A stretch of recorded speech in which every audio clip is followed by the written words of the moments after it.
This is Paige DeSorbo from Giggly Squad. Boost Mobile is no longer that prepaid wireless company you remember. They've invested billions into building their own 5G towers across America. With Boost Mobile's networks, customers enjoy the speed and service they'd expect from the big three. Plus, groundbreaking benefits you'd only get from a true challenger of the industry. Boost Mobile will let you try the network risk-free for 30 days. So visit your nearest Boost Mobile store or find us online at boostmobile.com today.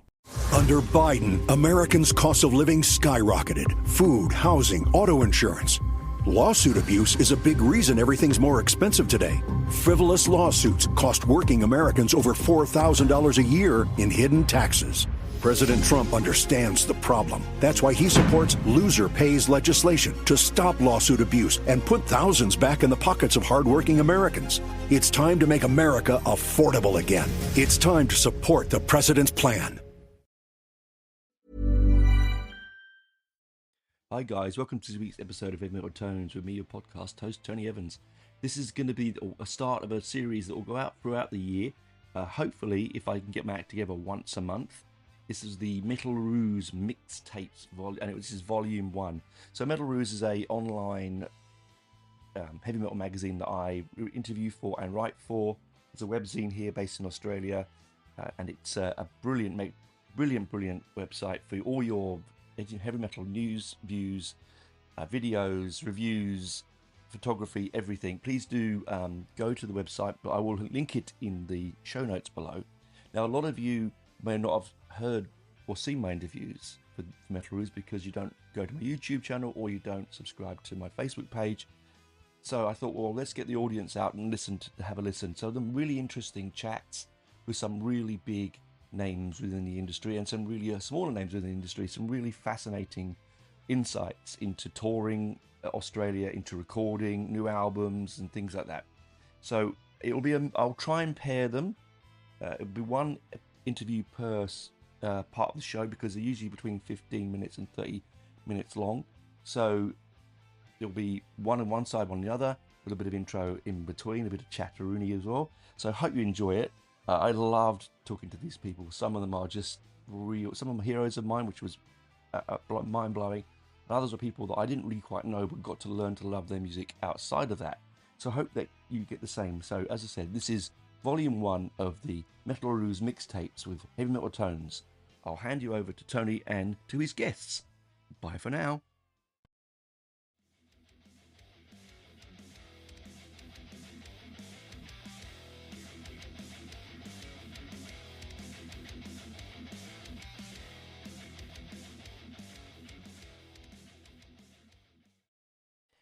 As Tony just said, this is the first of a series of episodes which will be out sporadically through the year.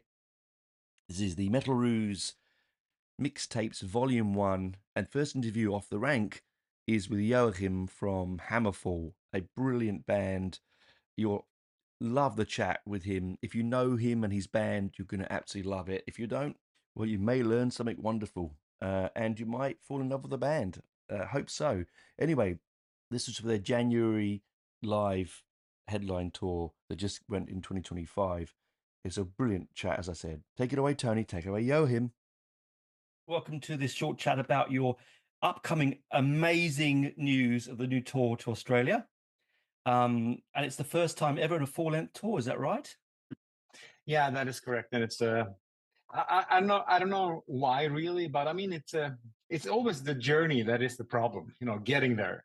And it was so funny because we did some shows back in 2015 or 2016 up in we did Hong Kong, Taiwan, we did Japan. I thought, you know what? Since we're in the neighborhood, let's do a show in Melbourne. I know, I couldn't go. I couldn't go. Yeah, but still, when I boarded the plane, I realized this is like an 8-hour flight. Oh yeah. This is not around the corner. I mean, New York is closer to Stockholm than Hong Kong is to Melbourne. So, oh yes, it's crazy.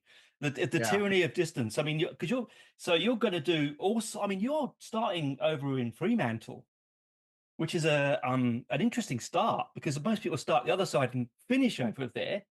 You're starting there and coming across, which is going to be fantastic for them because honestly, that part of the country gets very little musical Like it just because it's so far away. It is so far away from everywhere else. So let's hope that people are really, starving there, really ravenous for some metal music. Mate, they're gonna bloody love it. They're gonna bloody love it. So you're going there, then you're going to Adelaide, and then Victoria, Northgate, then Sydney, then Brisbane, and this is in January the 14th to the 19th next year. I'm hoping to catch you in Sydney, so that'll be cool. So obviously it's the first time you've been here with a full set and a full, because you're known for your spectacular shows, all right? So are you planning to bring all of your toys with you, or is it just going to be pared down, do you think? Well, if you look at the venues and the venue sizes, I think you'll see that it's going to be impossible for us to fit anything but the band on stage. I mean, we're not that small, so we need the space. So we're just going to do the best out of it, and I really hope this is a start of something that we can develop in the future, and eventually we could come back and bring a full production. But at this point, since we're playing like small theaters, like clubs. Yeah, we're gonna have the basic setup with drum kit, maybe some side risers and the backdrop. What we have here in Europe, that calls for like an arena for 4,000 to 10,000. So wow, unfortunately, we're not that big in Australia yet. Not yet. I mean, you'll be surprised. You'll be surprised. I think the people that will come out and see you will be surprised, particularly in. I can't speak for Fremantle, but I can definitely speak for Sydney. It will be, because you're playing the whole, I think, Horden Pavilion or something like that in Sydney. You're going to absolutely fill it. Like, it will be packed. I mean, you're bringing a lot of music with you. I mean, so many albums, 13 albums. It's going to be an absolute, I mean, I'd hate to be in your shoes to work out the set list, because what you It's bring. always a struggle. Yeah. It's always a struggle. But yeah. I mean, I think we came up with the right recipe, or the right equation how to create the perfect set list. Because first of all, we are touring on an album, and it's still an album that makes a difference in the career of Hammerfall. I mean, we are not at the point where we have to release an album to be able to go on tour. So we have to play some songs off the new album. We need to play the songs that the fans really want to hear. There will always be someone being disappointed. I mean, that's just the way it is. We also need to play the songs that we want to play, that the guys in the band really, this song really makes me happy on stage. So we have that song too. And then, of course, you need to add like one or two surprise elements into the set list. I think that is good. But of course, now for this tour, we had to kill a couple of our darlings, and we have a lot of darlings. Let me tell you that. I'm sure you do, because the new album is a cracker, Avenge the Fallen, which came out in August, I think. Am I right? Yeah, that's correct. It's still as epic a sound as you've always had. I mean, you have such a big sound, so it'll be fascinating for me, particularly as a lover of the band, to see how the sound comes across on the smaller venues, because I'm always imagining you in big festival situations, like big stages, 50,000 people, that kind of thing, So, yeah, but festival sound sucks, man. It does. The festival, it's horrible. I think Hammerfall should be witnessed and experienced in like a small club up to, well, let's say like a 5,000 capacity. After that, sound starts to be wobbly, and if you're outdoors, the wind is taking away a lot of like the bass, and oh my god. Yeah. And if it's hot, your strings are burning you. If it's cold, your fingers are freezing. They're going out of tune, and it's all, I know. But I just, when in my mind, when I picture Hammerfall, I picture big. It's just the way because the sound is so big. It's not like you make a small compact sound. You put it on your speakers, and it envelops the whole of the space you're in. So it'll be interesting to see, because I've got some favorites that I'm hoping that will come out, of course.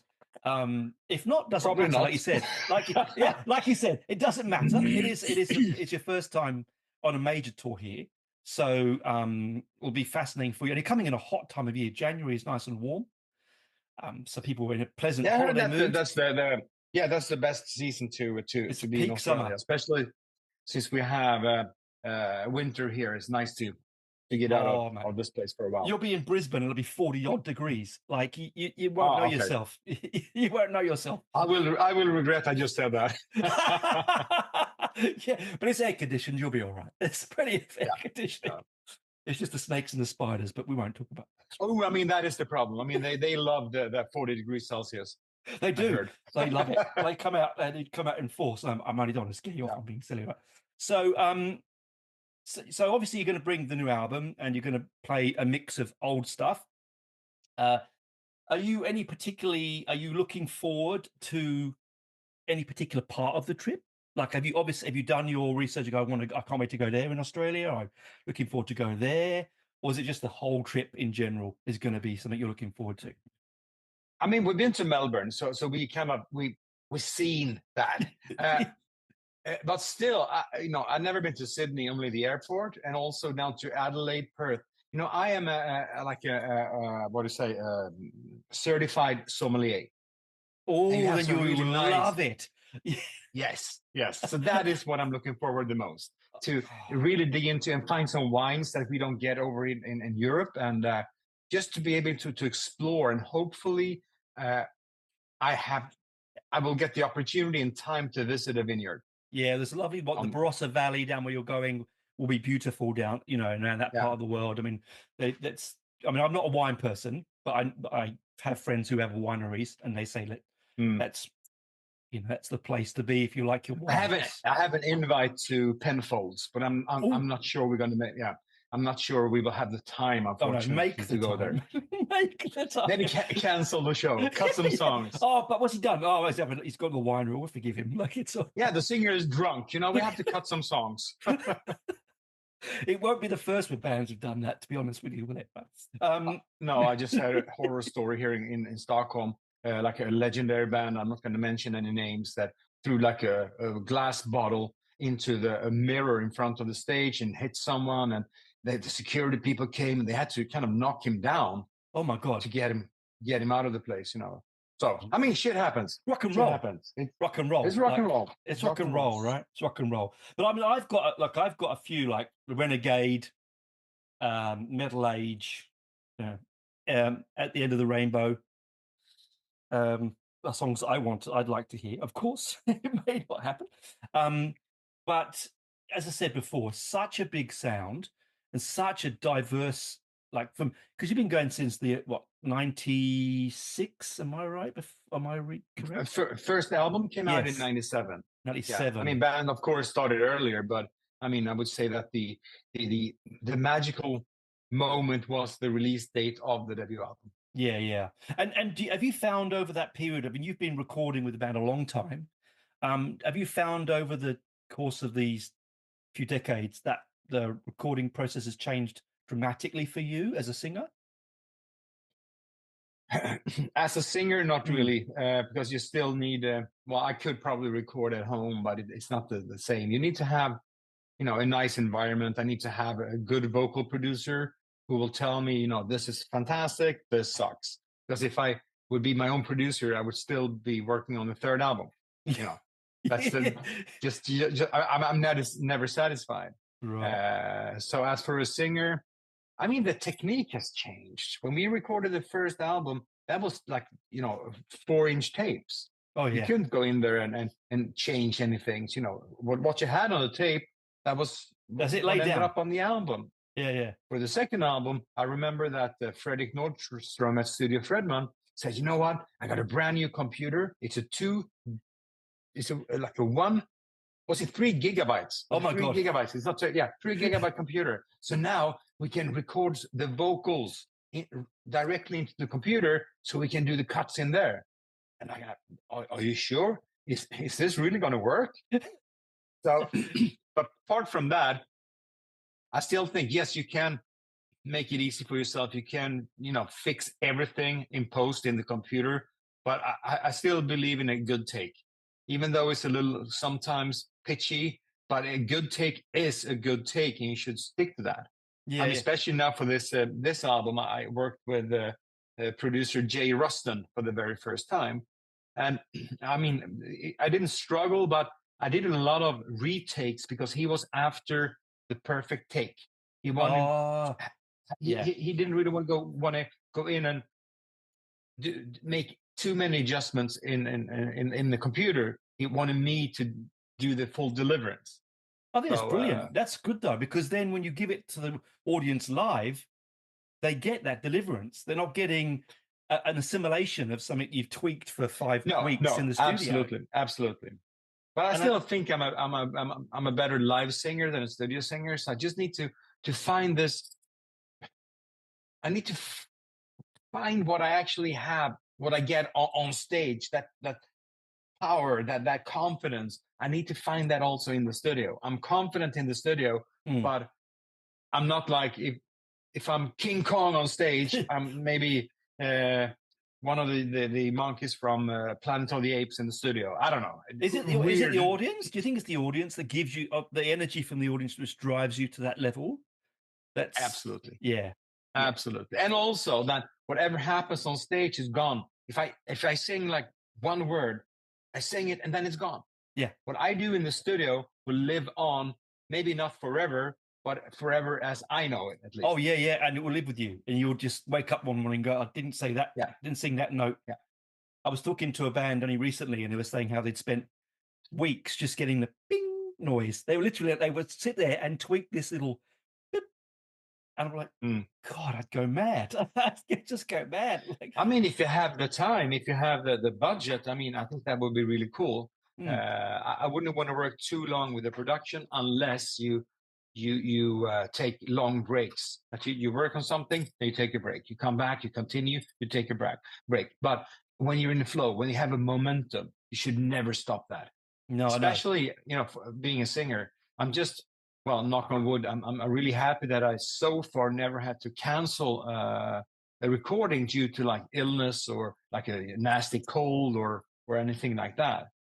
Yeah, look after yourself. That's probably what it is. And you're conscious about it as well, I would say. There's a lot of singers out there are not conscious about these things. Yeah, I mean, I'm doing my 30K of running every week, so I'm trying to stay in shape. Yeah, that's the way to be. I used to be a long distance runner. I used to be an ultra marathon runner.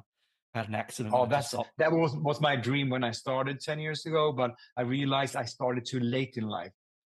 Yeah, I started in my early 40s, which was all right. But I was never quite that great. I mean, I did under 3 hour marathon, but that was my best. After then, I had injuries, and I pushed myself too hard. Yeah, I got too many injuries, and then I realized, you know what, I'm gonna keep a pace that is like enjoyable. I burn calories to keep the heart going, but just enjoy, running around, looking at things, stopping, taking a photo. I do these sight runs on tour. I look in the map in the phone, like, okay, I'm going that direction. When I come to that park, make the left, and then we see what happens. I put away the phone and I'm running. And if I can't find the park in like half an hour, I know I'm lost. But you know what? I always have the security of the phone.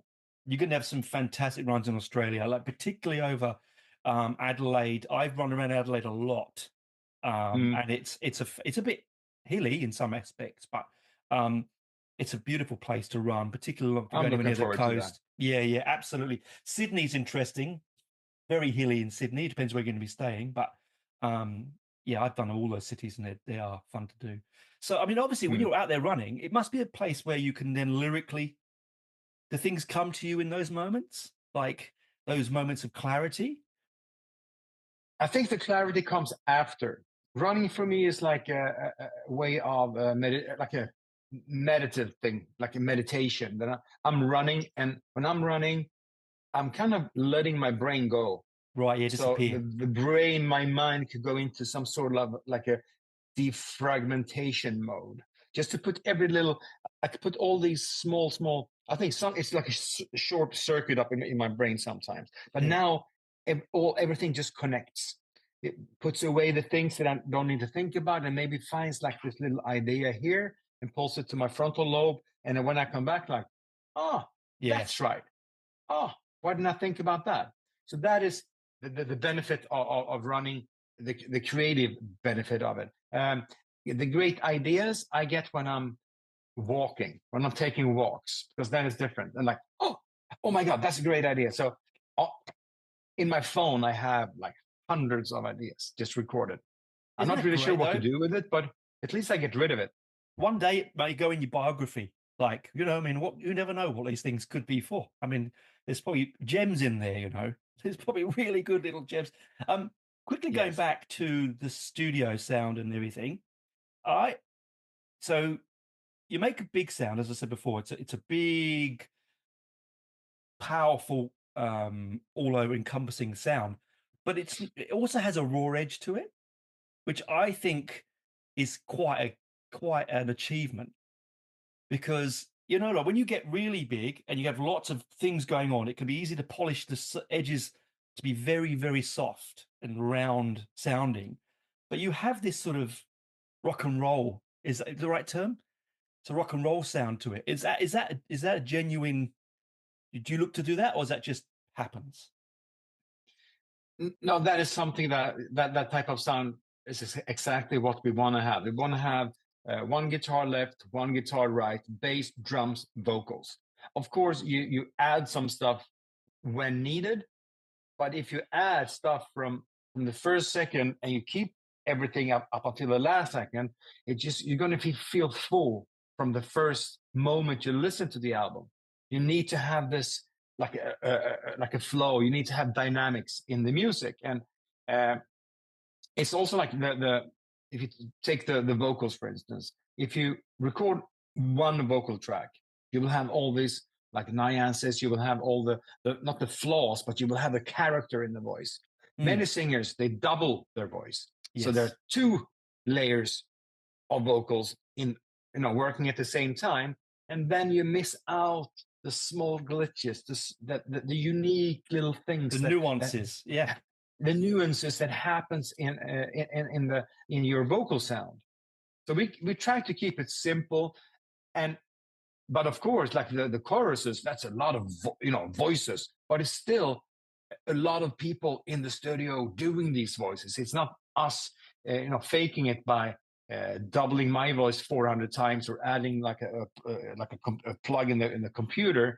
Everything is done, it's man-made or yeah. So to answer your question, absolutely, that is what we want, and we also want to make sure that whatever we do in the studio, that we can recreate live And that's the without key. adding Yeah. too many computers hidden under stage. Yeah. I mean, that's the key, isn't it? And also, your music is sing along. People like to sing along to your music. You know, it's a joyous moment being around your music. It's not, you know, heads down and depressing. It's positive, right? And I think that, Absolutely. yeah, and I think that, like you said about having that nuance, that sing along voice, it's something that I'm always attracted to vocals. You know, that's the thing that I hear the most, lyric and vocals. I'm a bass player, but mainly lyric and vocals is what I hear. And so when I hear your stuff, I'm already channeling to you, you know, like, because then when I'm watching you live, I'm going to be singing along with you, because I can't play those amazing guitar, you know, pyrotechnics or the drum special, but I can sing along, like, you know, Mm. and I think that's what the joy is of live music. And when you do record it in a way that it can be reproduced in a small club or in a big stage or wherever, that's the magic. That's where the sweet spot is. And we thank you for that. Well, I do anyway. I mean, every song is an invitation to sing along and to be part of. Joyous. That's maybe that. There's always like a little. I think that's how we write that. Every song, first of all, we're supposed to play it live, and it should sound more or less the same. But also that there is a little space left there for the audience. And when we have the fans, when we have the audience singing along, the composition is complete. Oh, it's wonderful. It's wonderful. I don't like coming away from a concert unless I can't speak. Like, I want to sing along till I'm raw. You know, I'll get a head yes, and a exactly. sore throat. That's why. But I guess I am the only one coming from the concert with still having a voice, because it makes it a little easier for me. That sometimes like. Yeah, yes, yeah, and you're trained as well, so you've got that trained vocal. You sing now, you know. Yeah. Oh, that's always a bad bit, isn't it? When they put it in your face and you're just not in the right space to sing along. Well, anyway, thank you for coming along. I really appreciate it. I cannot Pleasure. wait for January. It's going to be fantastic. And we hope this isn't only the first time that we get to see you. And long may you continue. And the album Avenge the Fallen is brilliant. And I hope everyone out goes out there and buys it. That's Well, all I thank can you very say. much. Thank you very much. So see you around. See you around. I'll see you in January. Cheers. Yes, absolutely. Bye. Bye.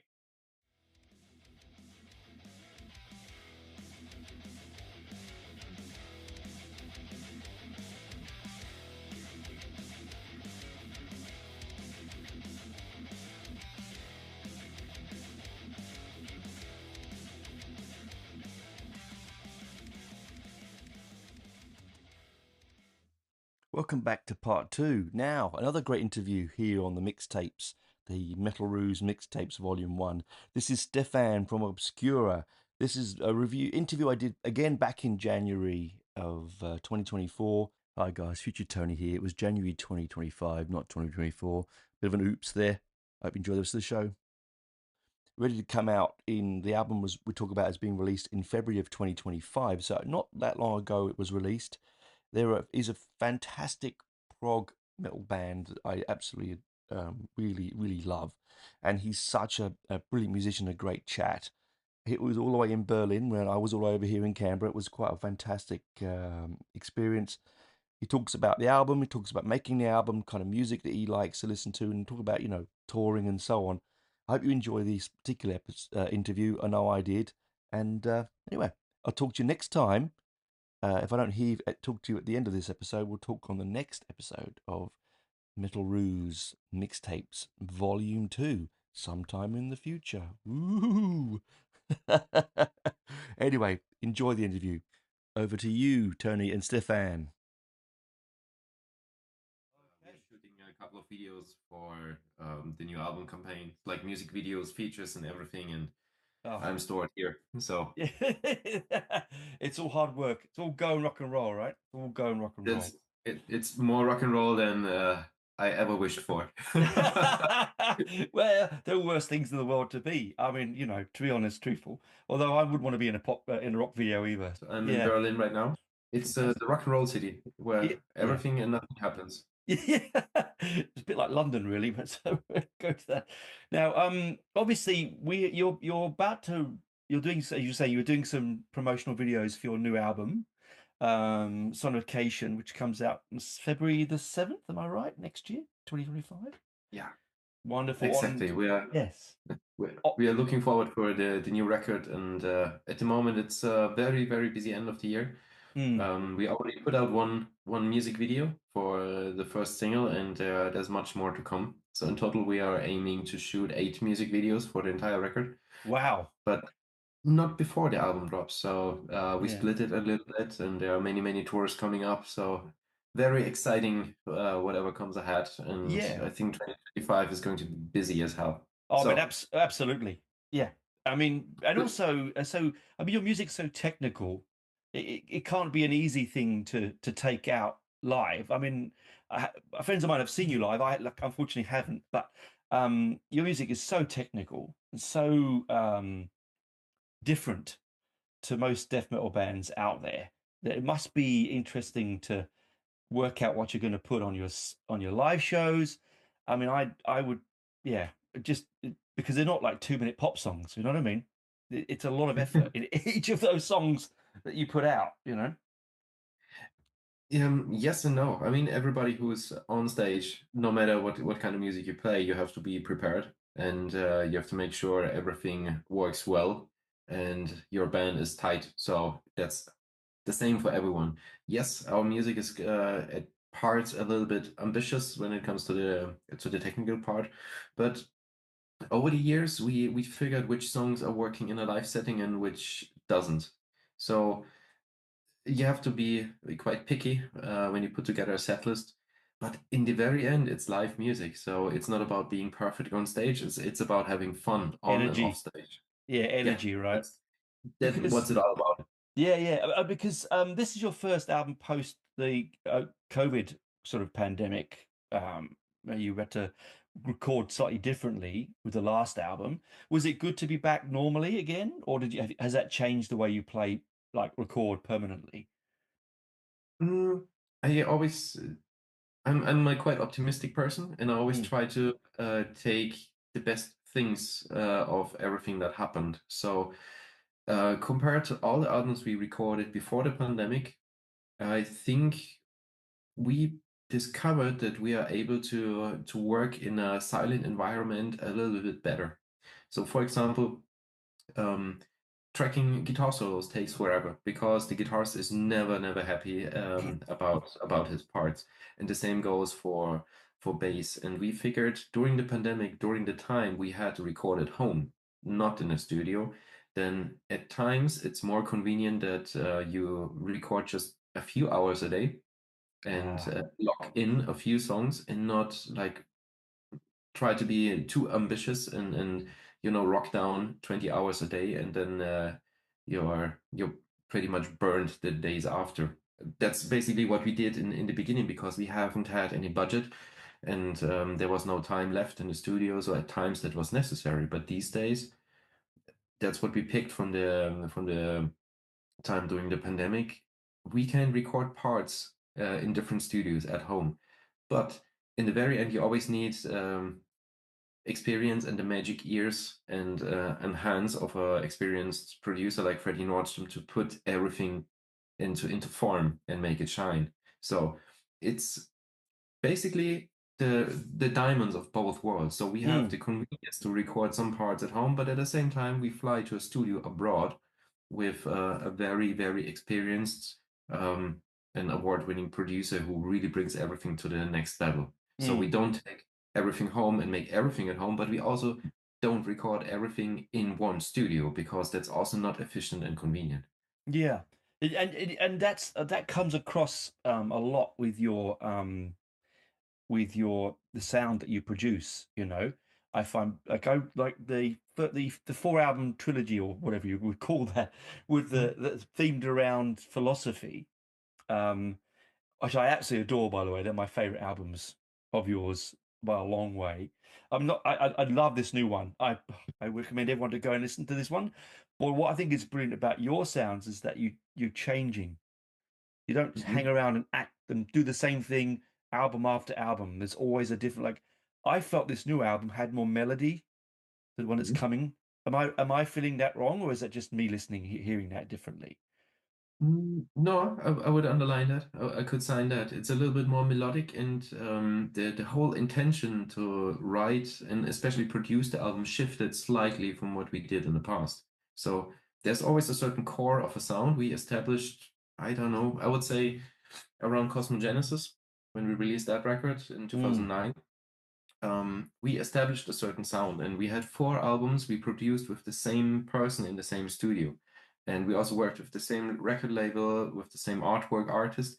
Now, this is basically the second phase of the band. We do something similar, but with a different setting.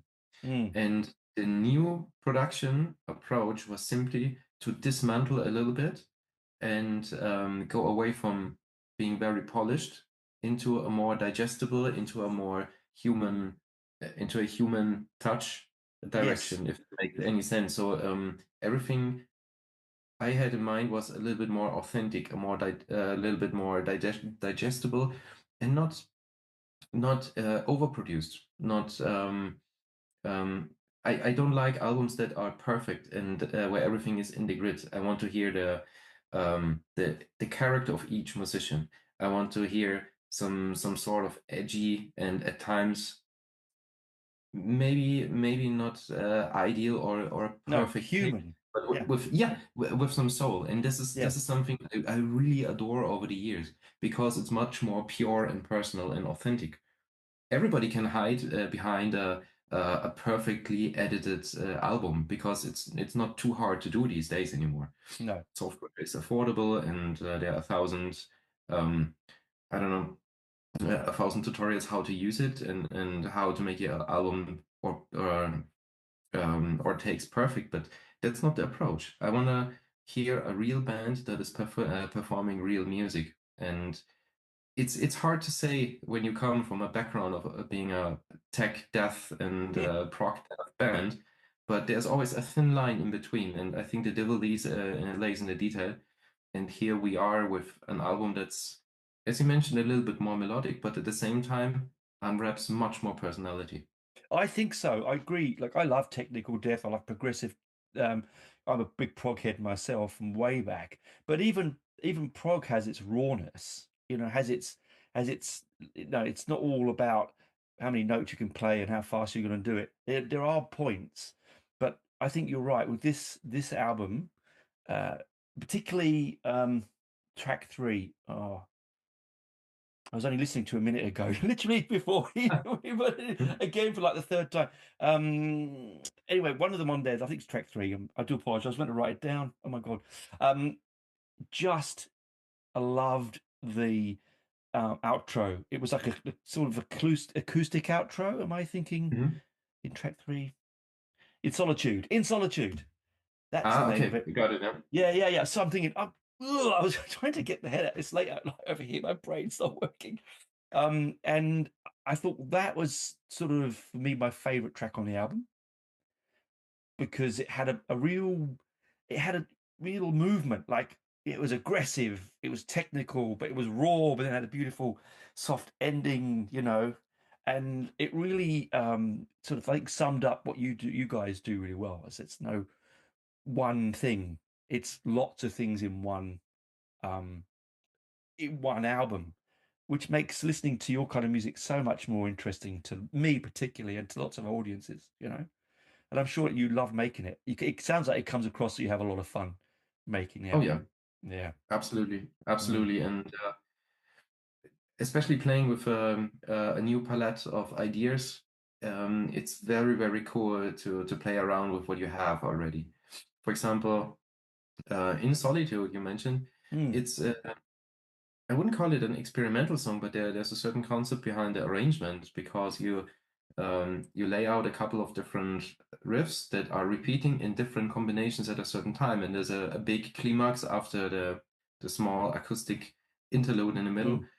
and on top you have all those layers that are building up piece by piece within the vocal production, especially what happens in the background, what's not in your face, all those details you hear during the third or fourth spin of the entire record, that I think make a difference.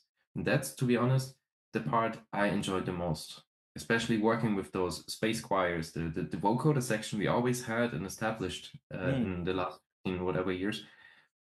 This shifted from being a gimmick into becoming part of a certain sound that represents the band. Mm. But it's not straight in your face, it's more something that builds up in the background. That's something not very offensive in the whole production, but it's really, really cool to work out with that. Because in the past, we had this I call it robotic voice, something Cynic Yes. did in on the Focus record. Of course, that's where we had the idea from. And first, it was like a bow down to that idea, but Hmm. at the later point, we figured you can use it in a completely different way. And now it's somewhere in between a space orchestra, if you want to call it. So you can use it as the classic robotic voice. You can use it more like a synthi. You can use it as a choir. And in Solitude, that particular song Mm. has, I think, 4 or 5 different sounds and multiple layers of that. And it was so cool to build up. Yeah. But to make this happen, you need to start with the songwriting first to leave enough space for that. So therefore, the entire thing was a little bit more melodic than previous albums, but that also leaves you more options towards another part. So it's less guitar centered, it's more song oriented, and therefore you have much more room to leave every other instrument shine at a certain spot. Which is what which I like about this album is that, I mean, I've only listened to it twice so far through, but I will be listening to a lot more because as you hear, particularly with this genre, I find as you hear um, the music, more and more options. Every time you hear it, you hear something different. Like you were saying, like in Solitude, you hear, I didn't get that before. This is coming now. Oh, okay, it's like having a fine wine when the notes change as a as the Thank you. glass. Yeah, it is That's a- as the glass ages. As the drink ages in the glass, the notes change. And I think it's the same with good music. And for me, it's a good sign of good music. when you can repeat and hear differently over and over and over and over. Like good paintings. Look at a good painting, you see something different every time.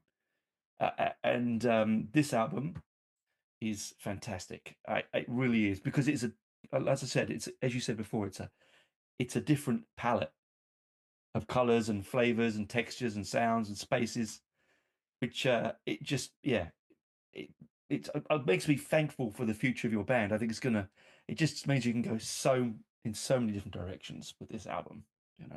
Who knows in which direction we're going with the next one? But for the moment, I'm very, very happy how this one turned out.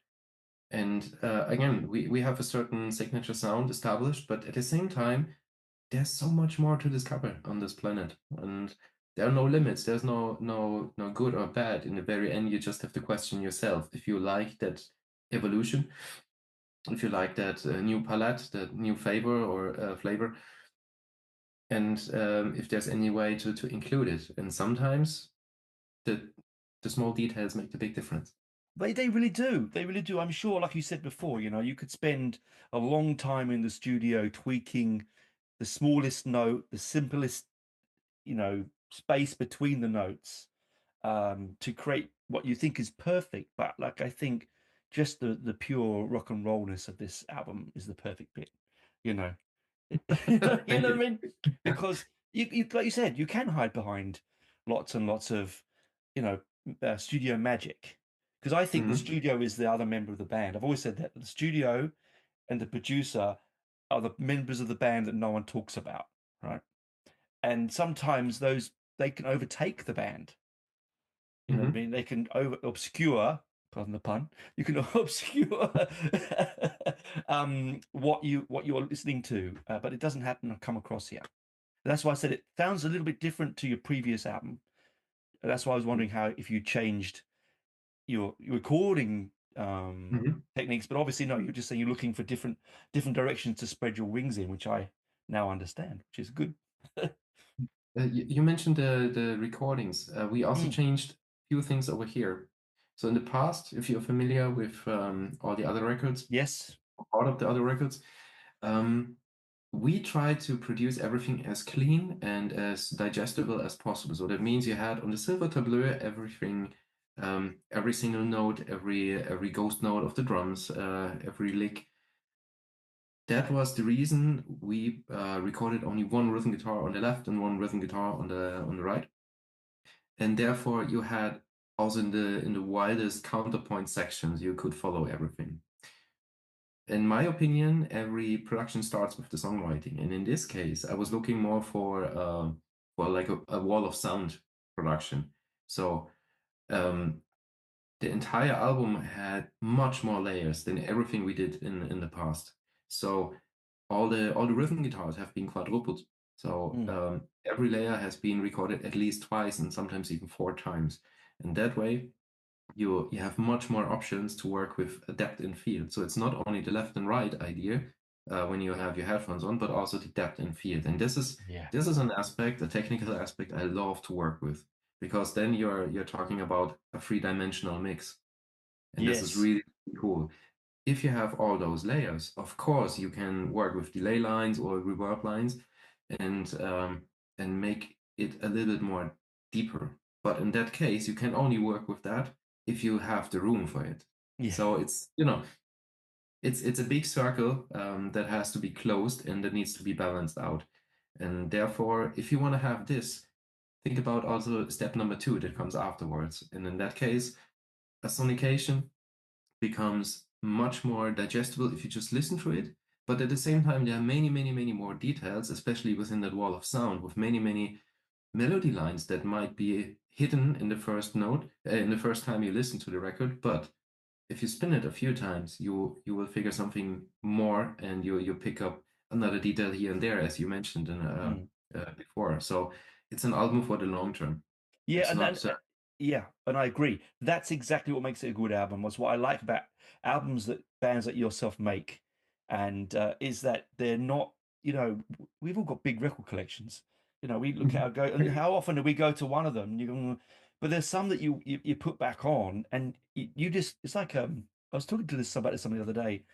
I'm not a gamer. Don't get me wrong. I don't play. I'm not a on the gamer, but this open world aspect of gaming where you just fall into this big, wide landscape where everywhere you look is something different. I think that's what happens with music like yours. Is that as why I like prog as well, because everywhere you go, it's a different every time. It doesn't matter, like whatever track you listen to, you're going to find something different. Like you said, expands, opens, and that makes a classic album. Makes me want to go back to it all the time. And I think that's where your strength lies. I mean, I do love you. I mean, I said I absolutely love those four albums. The classics with all Schopenhauer and all. I love all the physical, the cleverness involved in those albums. But I also like this one very much because it's not easy listening's the wrong term. By no means is this easy listening. Yeah, but you know what I mean. It's accessible, I think is the right term. It'll be more accessible for people who are first listening to your band. This is a good accessible album. Would you say that? Or am Yeah, I belittling you? I don't mean to belittle your work, but I'm just saying it's more accessible, I think. yes, it's much more accessible and pure and direct in a certain way, and that was the whole intention we had, or I had, when we started the three album trilogy we are talking about right now. Yes. For previous records, that was one phase. Now we are basically in phase number 2 with the three records that are connected. And again, talking about the big picture, it's not only the music, it's also the production, it's the artwork, it's the partners we work with, a different record label, also the lyrics and the value that reduces in a certain way, keeps the signature look, sound, aesthetics, and goes into not a new direction, but it follows the path. But maybe you make a turn left and right at some point. Yeah. And this is what keeps it interesting, because I don't want to record the same album I did, I don't know, a long time ago once again. You don't want to repeat yourself. But no, it'd be boring. I mean, you're creative. You want to move forward and carry on. This is the point, isn't it? I mean, like lyrically, I thought the lyrics on the album were really, like, again, you've always had very interesting, thought-provoking lyrics in your albums, and this is no different. It might be a slightly more different direction, but I think lyrically, you're still very similar to what you were before. I think you'd agree with that one. Yes, and still I try to dismantle, and as you figure, I'm not a native speaker. Yes, with a slight German accent. Only slight. Yeah, very slight. But you know what I mean. When we started with the band, I have not been as secure when it comes to the language. So these days, you don't have to hide behind fancy words you pick out of a dictionary or come up with something super, super spacey. Therefore, you can express yourself slightly better. And I think while the lyrics, if you just have a look over it, they tend to look similar to what we did in the past, but details are a little bit more open and pure as well on this end, because the less you hide behind big concepts, the more personality shines through. And in this case, I think what we started with a valediction, when a couple of things happened in real life and affected the music and the lyrics, a sonication is the next step. It's at heart very, very personal, and people who know me or like my family to know exactly what happened over here, and they can put one and one together. So a song like the title track, a sonication or a Stardust, they have a very, very personal touch. So it's not something you just pick up from any concept or something, but it's a real story with a certain personal value behind it. Therefore, we are just having the big picture once again. So the aesthetics, but also the music and the production changed to be a little bit more digestible and also accessible. The same happened with the lyrics. So it's one big picture. Brilliant. Because I mean, and again, I think that's another thing that will always link to an audience is the accessibility to the concept of the lyric. I mean, I love lyrics. They're my thing, right? Like I love the music, but if I really dig the written word, if you know what I mean. And when you hear a lyric that I mean, we've all heard bands where it's like, what are they talking about? I've no idea. I cannot understand. I'm just going to listen to forget it. I was listening to the music. But when it's a bit more personal, like you're saying, for yourself, it comes across that way, though. You know what I mean? In feeling when you're writing the lyric, it's not just another member of the band. And I appreciate that as well as a lover of lyrics, as a lyricist myself. I appreciate that very much. It makes everything Yeah. more authentic in the very end. Yeah, it does. And you can be as technical and as aggressive and as dark and as extreme as you want, which we all love. But there's a point when you also want some realism in it. You know what I mean? A little bit of Really. humanity, which I think is the word that sums you up, your band completely. Really, is humanity. I think it has an intelligence in the industry that doesn't often occur. Can I just say that nicely? Okay. Thank you. Yeah, I mean that. There is a lot of headbanging craziness out there, which I love, but very rarely do you get to listen to band albums where they're talking about philosophy. I mean that. Well, It's there's no right or wrong. I no, also I love just love in it. the medley crew, which is not that philosophic, but No, hey. it's the right thing. It's for the moment you're in, right? Yeah, it's for the moment you're in. If you're in that moment, all good and well and true. But there's also sometimes when you just want to sit down and fall away into the sound, and we do that with your albums. So thank you very much. I look forward to it coming out. Hopefully you come to Australian tour. That would be really good. It's a long way, I really do. It's a really long way. But hopefully you never know. You never know. Some big festivals coming up soon, so you never know. It would be a pleasure. We played the last time Australia in 2023, and you see this year, and I think it's still the jet lag I have from that. I know the feeling. I know the feeling. No, Oh, dear me.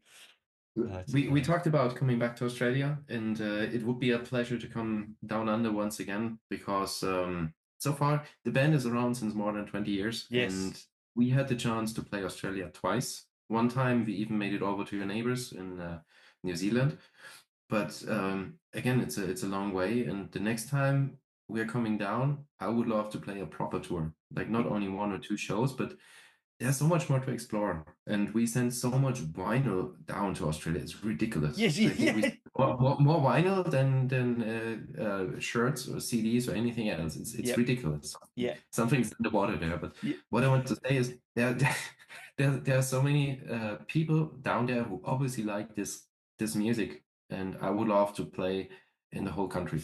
Look, Australia makes some of the best technical death I reckon there is. Like we produce some local bands that are outstanding, and I think that the audiences here love that sort of music, and they would just dig what you bring. So you never know. Hopefully, we better wrap it up because it's getting late. But thank you for coming on and chatting. Good luck with the release of the new album on the 7th of February next year. Can't believe it's only a month or 2 months or so away. It's crazy. Have a good Christmas, yeah. Have a good, safe New Year, and thank you for all the albums. We love them. Thank you very much. Thank you very much. It was a pleasure and a nice chat, and hope to see you down under for 1 or 2 or 20 shows. I will be there. Okay, bye, mate. Thanks for hanging in and listening to that very first episode of Heavy Metal Tones Metal Roos Mixtape Volume 1. That's a bit of a title. You try and say that when you've had a few drinks. Anyway, please do like and subscribe. Head to Patreon. You can, for $2 a month, you get ad-free episodes, and all these videos that I'm uploading now will be on there. Anyway, have fun, keep safe, and normal episodes will return next week. Bye for now.